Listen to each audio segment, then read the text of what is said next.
بسم اللہ الرحمن الرحیم، میں ہوں کاشف سلیمان اور آپ دیکھ رہے ہیں نئی بات ڈیجیٹل میڈیا۔ آج بات کریں گے جو حکومت ترمیم کرنا چاہ رہی ہے، اس حوالے سے الیکشن کمیشن نے ایک خط بھی لکھا ہے۔ کیا حکومت یہ ترمیم کر پائے گی؟ اور اس حوالے سے الیکشن کمیشن جو ہے اور حکومت وہ آمنے سامنے آ چکے ہیں، تو کیا صورتحال بن رہی ہے؟ الیکشن کمیشن نے جو خط لکھا ہے اس میں انہوں نے کہا ہے کہ جو یہ ترامیم کی جا رہی ہیں اس پہ انہوں نے اعتراضات اٹھائے ہیں۔ ان کا کہنا ہے کہ 22 جو شکیں ہیں ان کے اوپر ان کو اعتراض ہے، جبکہ 13 کے حوالے سے تو انہوں نے کہا ہے کہ یہ آئین سے متصادم ہے۔ اس حوالے سے الیکشن کمیشن کے جو سیکرٹری ہیں ڈاکٹر اختر نذیر، انہوں نے سیکرٹری پارلیمانی امور کو خط بھی لکھا ہے، جس کے اندر انہوں نے جو اپنے الیکشن کمیشن کے تحفظات ہیں اس کے حوالے سے انہوں نے آگاہ کیا۔ انہوں نے کہا کہ یہ جو بل آپ جو الیکشن ایکٹ ترمیمی بل منظور کروایا 10 جون کو، اس کے اندر 57 میں سے 35 شکوں کے اوپر تو انہوں نے کہا ہمیں اعتراض نہیں ہے، لیکن جو 13 تو آئین سے متصادم ہے۔ اور خاص طور پہ انہوں نے بات کی کہ جو آئین کی شکیں ہیں 24، 26، 28، 29، 30، 31، 32، 33، 36 اور 44 وہ آئین کے آرٹیکل 219A اور 222 کے سے متصادم ہے۔ انہوں نے اس حوالے سے استدعا کی ہے کہ جو ان کے تحفظات ہیں اس سے وزیر اعظم پاکستان عمران خان کو آگاہ کیا جائے۔ ان شکوں کے حوالے سے انہوں نے یہ بھی کہا، بات کی ہے کہ جس طرح بات کی جا رہی ہے کہ اب جو ہوتا ہے انتخابات جو ہوتے ہیں وہ آبادی کے تناسب کے حساب سے جو حلقہ بندیاں ہیں وہ کی جاتی ہیں، جبکہ اس میں جو ترمیم کی جا رہی ہے وہ ترمیم یہ ہے کہ ووٹر کی بنیاد کے اوپر کہ کتنے ووٹر اس حلقے کے اندر ہیں اس حساب سے حلقہ بندیاں کی جائیں گی۔ وہ کہتے ہیں یہ آئین سے متصادم ہے، یہ آئین کے آرٹیکلز کے خلاف ہے۔ اسی کے ساتھ ان کا یہ بھی کہنا ہے کہ جس طرح نادرا کو یہ اختیار دیا جا رہا ہے کہ ووٹ کا اندراج، پیدائش ہوتی ہے تو ووٹ کا اندراج، اور اگر کسی شخص کی وہ فوت ہو جاتا ہے تو اس کا ووٹر لسٹ سے نام نکالنے کا بھی جو اختیار ہے وہ نادرا کو دے دیا جائے گا۔ اسی طرح انہوں نے اس پہ اعتراض کیا کہ سینٹ کے اندر جو الیکشن ہے آئین کے مطابق تو وہ خفیہ بیلٹنگ کے ذریعے ہیں، لیکن اس میں اوپن بیلٹنگ کی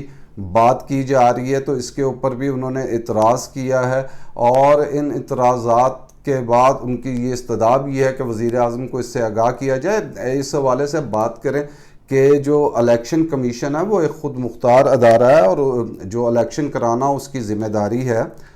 حکومت جو ہے اس کو چاہیے کہ ان کے ساتھ بات کرے اور جو طریقہ کار ہے اس کو اڈاپٹ کیا جائے کہ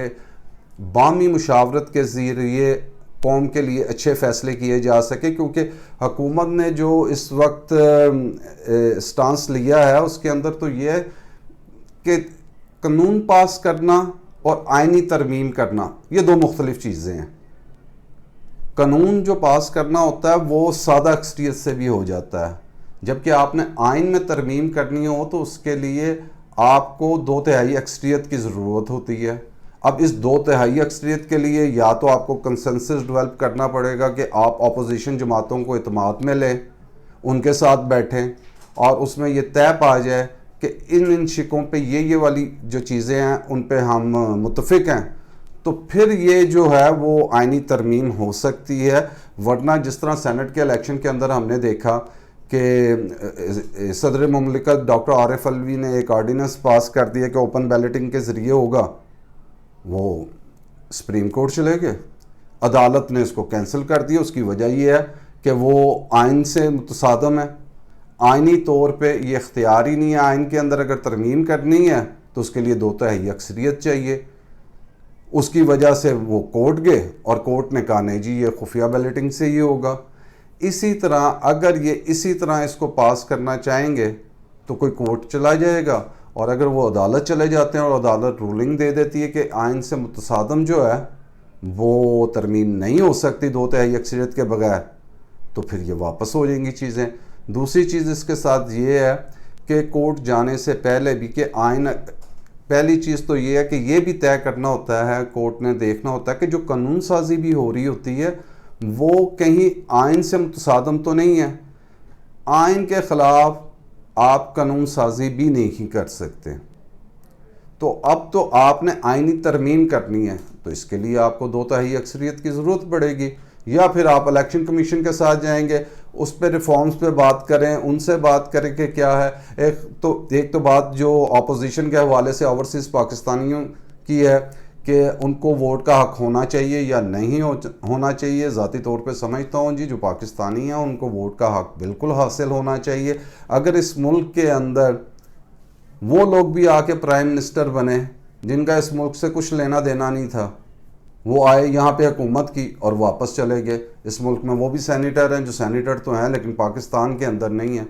تو ایک عام پاکستانی کو بھی ووٹ کا حق حاصل ہو جائے تو یہ کوئی ایسی بری بات نہیں ہے، ان کو ووٹ کا حق حاصل ہونا چاہیے۔ اس کے اندر جو تحفظات ہیں اس کے حوالے سے آگاہ کیا جانا چاہیے کہ اس کو کس طرح سیکرٹ رکھا جا سکتا ہے، کیا طریقہ کار اڈاپٹ کیا جائے گا، ووٹ جو ہوں گے وہ کس طرح ہوں گے، اس کے اوپر اگر آپ کے کوئی تحفظات ہیں تو اس کے اوپر جو ہے وہ بات کی جا سکتی ہے۔ اور اس کے علاوہ بھی اب حکومت نے جو سٹانس لیا ہوا ہے اس کے اندر یہ نظر آتا ہے کہ انہوں نے ایک موقع فراہم کر دیا اپوزیشن کو الیکشن کمیشن کے ساتھ بات چیت کرنے کا، کیونکہ دونوں طرف سے جو ایک رائے رکھی جا رہی ہے وہ اس وقت ایک پلیٹ فارم کے اوپر ہیں، یعنی ایک موقف رکھتے ہیں۔ جو اپوزیشن ہے وہ بھی یہی بات کر رہی ہے، یہی وجہ کہ جو اپوزیشن لیڈر ہیں اور مسلم لیگ نون کے صدر بھی ہیں شہباز شریف، انہوں نے الیکشن کمیشن کو خط بھی لکھا ہے جس کے اندر انہوں نے کہا ہے کہ ہمارے اس کے اوپر تحفظات ہیں، آپ کو چاہیے کہ سیاسی جماعتوں کو بلائیں اور مل بیٹھ کے اس کے اوپر بات کی جائے اور اتفاق رائے سے جو چیزیں طے کرنی ہیں وہ طے کی جائیں۔ تو اگر حکومت نے اسی طرح کیا تو اپوزیشن اور الیکشن کمیشن، ایک تو انہوں نے ان کو موقع فراہم کیا ہے کہ یہ ایک جگہ اکٹھے ہو کے بات کر سکیں، دوسرا اگر انہوں نے اس کو پاس کرانا ہوگا تو اس کے لیے بھی ضروری ہوگا کہ ان کو اپوزیشن کی حمایت چاہیے۔ اس کے ساتھ ساتھ کیونکہ الیکشن جو ہیں وہ الیکشن کمیشن نے کرانے ہوتے ہیں، اور جب بھی دھاندلی کی بات آتی ہے